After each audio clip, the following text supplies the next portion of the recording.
Hello good morning ಎಲ್ಲರಿಗೂ ನಮಸ್ಕಾರ. Welcome back to Pepper Hub channel. ಇದು ನನ್ನ ಸ್ಯಾಟರ್ಡೇ ವ್ಲಾಗ್ ಆಗಿರುತ್ತೆ. ಸ್ಯಾಟರ್ಡೇ ಬೆಳಗ್ಗೆ ಏಳಬೇಕಾದ್ರೆ ತುಂಬಾ ಖುಷಿಯಿಂದನೇ ಎದ್ದೆ, ಏನಕ್ಕೆ ನನಗೆ ಇವತ್ತು ಆಫೀಸ್ ಇರಲಿಲ್ಲ. ಸೊ ಎದ್ದ ತಕ್ಷಣ ಒಂದು ಡಿಟಾಕ್ಸ್ ಡ್ರಿಂಕ್ ಕುಡಿಯೋವಂಥ ಹ್ಯಾಬಿಟ್ ಇದೆ. ಸೊ ಪ್ರತಿದಿನ ನಾನು ABC ಜ್ಯೂಸನ್ನೇ ಕುಡಿತೀನಿ. ಸಂಡೇ ಒಂದಿನ ಏಳೋದು ತುಂಬ ಲೇಟ್ ಆಗೋದ್ರಿಂದ ಎಳ್ನೀರು ಅಥವಾ ಬೇರೆ ಏನಾದರೂ ಡಿಟಾಕ್ಸ್ ಮಾಡ್ಕೊಂಡು ಕುಡಿತೀನಿ. ಸೊ ಇದು ಕ್ಯಾರೆಟ್, ಆ್ಯಪಲ್, ಬೀಟ್ರೂಟ್, ಸ್ವಲ್ಪ ಶುಂಠಿ ಹಾಕಿ ನಾನು ಡಿಟಾಕ್ಸ್ ಡ್ರಿಂಕ್ ಮಾಡಿದ್ದೆ. ನೆಕ್ಸ್ಟ್ ಡಿಟಾಕ್ಸ್ ಡ್ರಿಂಕ್ ಆದಮೇಲೆ 1 ಅವರ್ ಬಿಟ್ಟು ನಾನು ಬ್ರೇಕ್ಫಾಸ್ಟ್ ಮಾಡ್ತೀನಿ. ಸೊ ಇವತ್ತು ನಾನು ಬ್ರೇಕ್ಫಾಸ್ಟಿಗೆ ಹೆಸರು ಕಾಳಿನ ಪಲ್ಯ ಥರ ಮಾಡ್ಕೊಂಡಿದ್ದೆ. ಸೊ ಹಿಂದಿನ ದಿನವೇ ರಾತ್ರಿ ಹೆಸರು ಕಾಳನ್ನು ನೀರಲ್ಲಿ ನೆನೆಸಿಟ್ಟಿದ್ದೆ. ಇನ್ನು ನೆನೆಸಿಟ್ಟಿರೋವಂಥ ಹೆಸರು ಕಾಳನ್ನು ಕುಕ್ಕರಲ್ಲಿ ಬೇಯಿಸ್ಕೊಳ್ತಾ ಇದ್ದೀನಿ. ಬೇಯಿಸ್ಕೊಂಡಾದಮೇಲೆ ಅದನ್ನು ಚೆನ್ನಾಗಿ ಸೋಸ್ಕೊಂಡು ಒಂದು ಸೈಡ್ ಇಟ್ಕೊಂಡಿದ್ದೀನಿ. ನೆಕ್ಸ್ಟ್ ಒಂದು ಪ್ಯಾನ್ಗೆ ಎಣ್ಣೆ ಹಾಕ್ಕೊಂಡು ಅದಕ್ಕೆ ಸ್ವಲ್ಪ ಸಾಸಿವೆ, ಕರಿಬೇವು ಹಾಗೂ ಈರುಳ್ಳಿ ಇದಿಷ್ಟನ್ನು ಹಾಕ್ಕೊಂಡು ಚೆನ್ನಾಗಿ ಫ್ರೈ ಮಾಡ್ಕೊಳ್ತಾ ಇದ್ದೀನಿ. ಇನ್ನು ಈರುಳ್ಳಿ ಚೆನ್ನಾಗಿ ಫ್ರೈ ಆದಮೇಲೆ ರುಚಿಗೆ ತಕ್ಕಷ್ಟು ಉಪ್ಪು, ಸಕ್ಕರೆ ಬೇಕಾದವರು ಹಾಕ್ಕೊಳ್ಬೋದು. ನಾನಿಲ್ಲಿ ಸಕ್ಕರೆ ಹಾಕ್ಕೊಂಡಿಲ್ಲ. ಇದಿಷ್ಟನ್ನು ಹಾಕ್ಕೊಂಡು ಚೆನ್ನಾಗಿ ಮತ್ತೆ ಫ್ರೈ ಮಾಡ್ಕೊಳ್ಬೇಕಾಗುತ್ತೆ. ಈ ಹೆಸರು ಕಾಳನ್ನು ನೀವು ಮೊಳಕೆ ಬರಿಸಿ ತಿಂದ್ರೂ ತುಂಬಾ ಒಳ್ಳೆಯದು.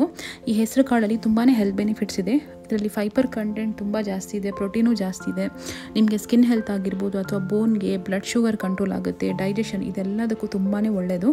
ನೆಕ್ಸ್ಟ್ ಈರುಳ್ಳಿ ಫ್ರೈ ಆದಮೇಲೆ ನಾನು ಈ ಶೋಧಿಸಿಟ್ಕೊಂಡಿರೋಂಥ ಹೆಸರು ಕಾಳನ್ನು ಹಾಕ್ಕೊಳ್ತಾ ಇದ್ದೀನಿ. ಅದಕ್ಕೆ 1 ಗ್ರೀನ್ ಚಿಲ್ಲಿ ಮತ್ತು ಸ್ವಲ್ಪ ತೆಂಗಿನ ತುರಿ ಇದಿಷ್ಟನ್ನು ಹಾಕ್ಕೊಂಡು ಚೆನ್ನಾಗಿ ಫ್ರೈ ಮಾಡ್ಕೊಳ್ತಾ ಇದ್ದೀನಿ.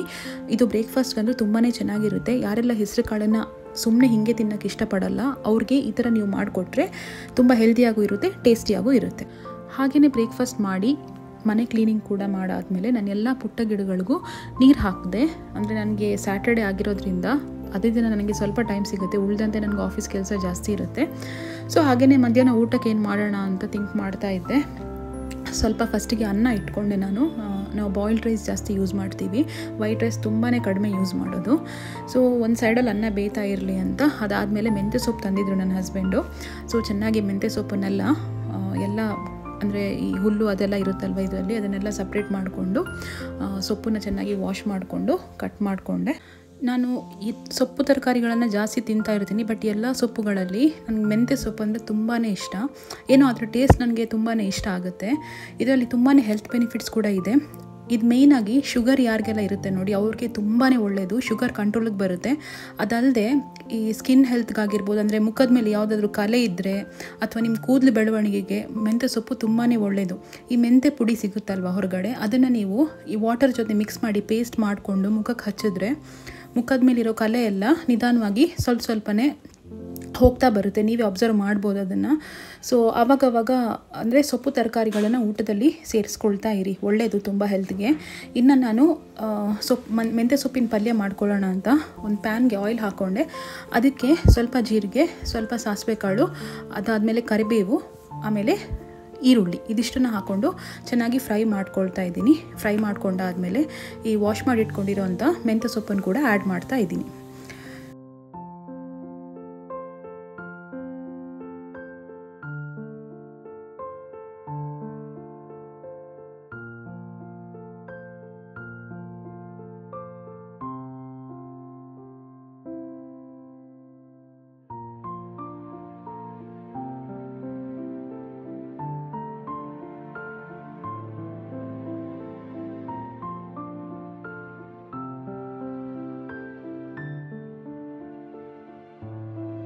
ಸೊ ಇದಿಷ್ಟು ಚೆನ್ನಾಗಿ ಮಿಕ್ಸ್ ಆದಮೇಲೆ ರುಚಿಗೆ ತಕ್ಕಷ್ಟು ಉಪ್ಪು, ಚಿಟಿಕೆ ಅರಿಶಿಣದ ಪುಡಿ, 1 ಸ್ಪೂನು ಅಚ್ಕಾರದ ಪುಡಿ ಇದಿಷ್ಟನ್ನು ಹಾಕ್ಕೊಂಡು ಚೆನ್ನಾಗಿ ಮಿಕ್ಸ್ ಮಾಡಿಕೊಂಡು ಸ್ವಲ್ಪ ನೀರು ಹಾಕ್ಕೊಂಡು ಇದನ್ನು ಬೇಯಕ್ಕಿಡ್ತಾ ಇದ್ದೀನಿ. ನೀವು ಇದ್ರ ಜೊತೆಗೆ ಬೇರೆ ಸೊಪ್ಪನ್ನು ಆ್ಯಡ್ ಮಾಡ್ಕೊಳ್ಬೋದು.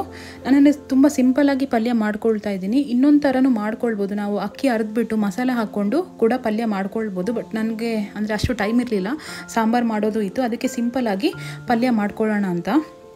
ಸೊ ಇದಿಷ್ಟು ಆದಮೇಲೆ ನೋಡಿ, ಇಲ್ಲಿ ನೀರೆಲ್ಲ ಆರೋದ್ಮೇಲೆ ಚೆನ್ನಾಗಿ ಬೆಂದ ಮೇಲೆ ಸ್ವಲ್ಪ ಕಾಯಿ ತುರಿನ ಹಾಕ್ಕೊಳ್ತಾ ಇದ್ದೀನಿ. ಸೊ ಅಷ್ಟಾದರೆ ನಮ್ಮ ಪಲ್ಯ ರೆಡಿ ಆಗುತ್ತೆ. ನೆಕ್ಸ್ಟ್ ನಾನು ಸಾಂಬಾರಿಗೆ ಪ್ರಿಪೇರ್ ಮಾಡ್ಕೊಳ್ತಾ ಇದ್ದೀನಿ. ಸೊ ಆಲ್ಮೋಸ್ಟ್ ಎಲ್ಲ ತರಕಾರಿನ ಕಟ್ ಮಾಡಿ ಇಟ್ಕೊಂಡಿದ್ದೀನಿ. ನಿಮಗೆ ಯಾವ ತರಕಾರಿ ಬೇಕು ಅದನ್ನು ನೀವು ಆ್ಯಡ್ ಮಾಡ್ಕೊಳ್ಬೋದು, ನಿಮ್ಮ ಇಷ್ಟ. ನನಗೆ ಸಾಂಬಾರಲ್ಲಿ ಯಾವಾಗಲೂ ಆಲೂಗಡ್ಡೆ ಇರಲೇಬೇಕು. ಸೊ ನನಗೇನೋ ತಿನ್ನೋಕ್ಕೆ ತುಂಬಾ ಇಷ್ಟ ಆಗುತ್ತೆ ಸಾಂಬಾರಲ್ಲಿ. ಸೊ ಅದನ್ನಂತೂ ಎಲ್ಲ ಸಾಂಬಾರಲ್ಲೂ ಮ್ಯಾಂಡೇಟರಿ ಹಾಕ್ಕೊಂಡೇ ಇರ್ತೀನಿ ನಾನು.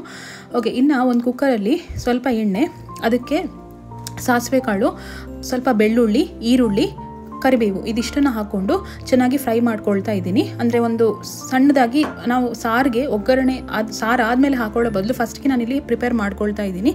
ಇದಿಷ್ಟಾದಮೇಲೆ ಇದಕ್ಕೆ ಒಂದು ಕಂಪ್ಲೀಟ್ ಆಗಿರೋ ಟೊಮೆಟೊನ ಹಾಕ್ಕೊಳ್ತಾ ಇದ್ದೀನಿ.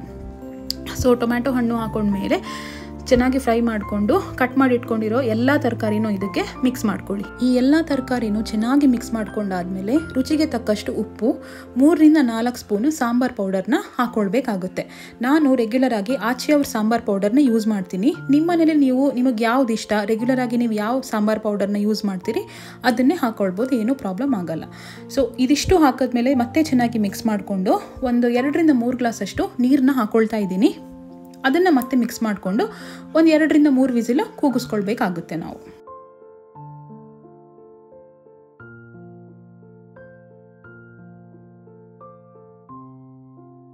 ಸೊ ಫೈನಲ್ ಆಗಿ ಇದಾಗಿದೆ ನೋಡಿ. ತರಕಾರಿ ಎಲ್ಲ ತುಂಬ ಚೆನ್ನಾಗಿ ಬೆಂದಿದೆ, ಗಮ್ಮ ಅಂತ ಬರ್ತಾ ಇದೆ. ಸೊ ಇದನ್ನು ನೀವು ದಿಢೀರ್ ಅಂತ ಮಾಡ್ಕೊಳ್ಬೋದು. ಅಂದರೆ ಏನೋ ಅರ್ಜೆಂಟಲ್ಲಿ ಇರ್ತೀರಾ, ಹೊರಗಡೆ ಹೋಗೋರು ಇರ್ತೀರಾ, ಆವಾಗ ತಟ್ಟಂತ ನೀವು ಸಾಂಬಾರು ಮಾಡಬೇಕು ಅಂತ ಇದ್ದರೆ ಇದನ್ನು ನೀವು ಈಸಿಯಾಗಿ ಮಾಡ್ಕೊಳ್ಬೋದು. ಇದಕ್ಕೆ ನೀವು ಮಸಾಲ ರುಬ್ಕೊಳ್ಳೋ ಅಂಥ ಅಗತ್ಯನೂ ಇರಲ್ಲ, ಅಥವಾ ತುಂಬ ಜಾಸ್ತಿ ಟೈಮ್ ಸ್ಪೆಂಡ್ ಮಾಡೋ ಅಂಥ ಅಗತ್ಯನೂ ಇರಲ್ಲ. ಇದಕ್ಕೆ ಬೇಗನೆ ಇದನ್ನು ನೀವು ಮಾಡ್ಕೊಳ್ಬೋದು. ಇನ್ನು ಬೆಂದಿರೋ ಅಂಥ ಈ ತರಕಾರಿನೆಲ್ಲ ಒಂದು ವೆಸಲ್ಗೆ ಶಿಫ್ಟ್ ಮಾಡ್ಕೊಳ್ತಾ ಇದ್ದೀನಿ. ನಾನು ಆಲ್ರೆಡಿ ಉಪ್ಪು ಹಾಕಿದ್ದೀನಿ. ಇಲ್ಲಿ ಸ್ವಲ್ಪ ಉಪ್ಪು ಕಡಿಮೆ ಆಗಿದೆ ಅಂತ ನಾನು ಮತ್ತೆ ಸಾಲ್ಟ್ ಆ್ಯಡ್ ಮಾಡ್ಕೊಳ್ತಾ ಇದ್ದೀನಿ. ಅದಕ್ಕೆ ಒಂದು ಗ್ರೀನ್ ಚಿಲ್ಲಿ ಮತ್ತು ಹುಣಸೆ ಹಣ್ಣಿನ ರಸ ಆಲ್ರೆಡಿ ನಾನು ಕಿವುಚ್ಕೊಂಡು ಇಟ್ಕೊಂಡಿದ್ದೀನಿ, ಅದರ ರಸ ಹಾಕ್ಕೊಳ್ತಾ ಇದ್ದೀನಿ.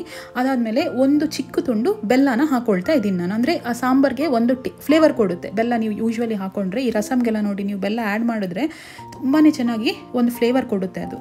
ಸೊ ನೋಡಿ ಇಲ್ಲಿ ಇದು ಕುದಿ ಬರ್ತಾ ಇದೆ. ಇನ್ನು ಇದಕ್ಕೆ ನಾನು ಫೈನಲ್ ಆಗಿ ಕೊರಿಯಾಂಡರ್ ಲೀವ್ನ ಆ್ಯಡ್ ಮಾಡ್ಕೊಳ್ತಾ ಇದ್ದೀನಿ. ನೀವು ಎಷ್ಟೇ ಥರ ಯಾವುದೇ ಥರ ಸಾಂಬಾರು ಮಾಡಿದ್ರು ಈ ಕೊರಿಯಾಂಡರ್ ಲೀವ್ ಹಾಕಿದ್ರೆ ಒಂದು ಘಮನೇ ಬೇರೆ ಇರುತ್ತೆ ಅದರದ್ದು.